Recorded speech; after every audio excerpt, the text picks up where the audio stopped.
बाघ हाथी से लोमड़ी की चालाकी। एक जंगल में बहुत सारे जानवर थे। वहां के जानवर बहुत खुश थे। उन जानवरों का राजा बाघ शिकार के लिए निकला। तभी उस बाघ को जंगल में एक शिकार नजर आया। वो उस शिकार के पीछे भागते भागते गया। आगे कुछ दूर जाने पर वो एक गड्ढे में गिर गया। गड्ढा ज्यादा गहरा नहीं था, पर बाघ बाहर नहीं आ पा रहा था। वो बहुत चिल्ला रहा था। उसके चिल्लाने पर भी जंगल का कोई जानवर उसे बचाने नहीं आया। जंगल के सभी जानवर बाघ का इंतजार कर रहे थे, लेकिन बाघ नहीं आया। वह समझ गए कि अब बाघ नहीं आएगा।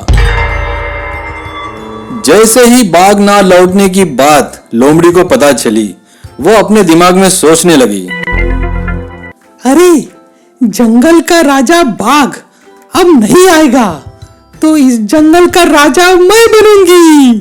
मुझे बहुत सारा भोजन खाने को मिलेगा। लेकिन मेरे मुकाबले में शेर और हाथी भी तो है। एक काम करती हूँ, शेर और हाथी में झगड़ा करवा देती हूँ और वो दोनों एक दूसरे को मार डालेंगे। तभी तो सिर्फ मैं ही बचूंगी ना इस जंगल का राजा बनने के लिए। कितना अच्छा सोचती हूँ मैं। वाह वाह लोमड़ी वाह, तुम्हारा जवाब नहीं। इस तरह लोमड़ी ये सारी बातें जोर जोर से अपने मन में बोल रही थी। उसके पास खड़ा हुआ चूहा ये सब बातें सुन रहा था। लोमड़ी बाघ के पास जाती है और चूहा भी उसके पीछे पीछे जाता है। बाघ के पास जाकर लोमड़ी बाघ से कहती है, महाराज की जय हो। आपको तो ये मालूम ही है कि जंगल का राजा बाघ अब नहीं आएगा। लगता है उसका शिकार हो गया है। वह 2 दिन पहले ही मारा गया। उसके बाद अब जंगल का राजा हाथी बनना चाहता है। मैं तो ये कहने आई हूँ कि आप होते हुए इस जंगल का राजा हाथी कैसे बन सकता है? वो आपसे ज्यादा बलवान थोड़ी ना है। मुझे लगता है कि आपको इस बारे में कुछ सोचना चाहिए। ये कहकर लोमड़ी वहां से चली जाती है। ये सारी बात सुनकर चूहा जाकर हाथी को बताता है।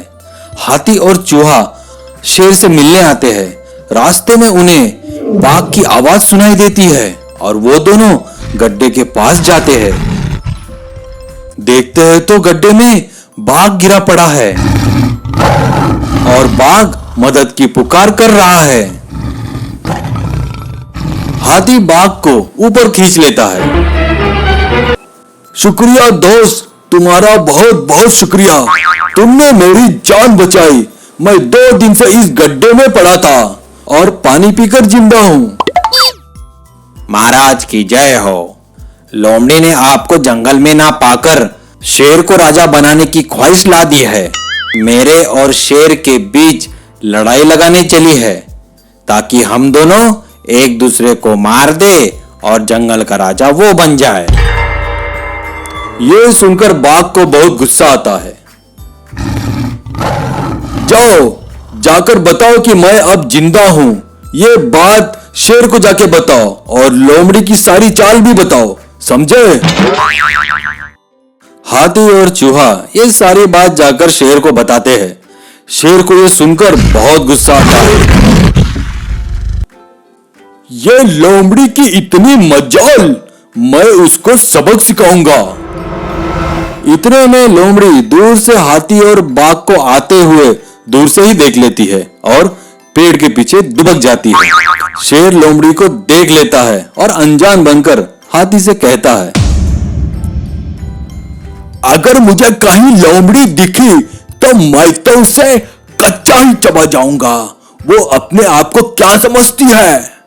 हमें बेवकूफ बनाने के बारे में सोच रही थी। हाँ, उसे मैं छोड़ूंगा नहीं। हाँ, मुझे बहुत गुस्सा आ रहा है।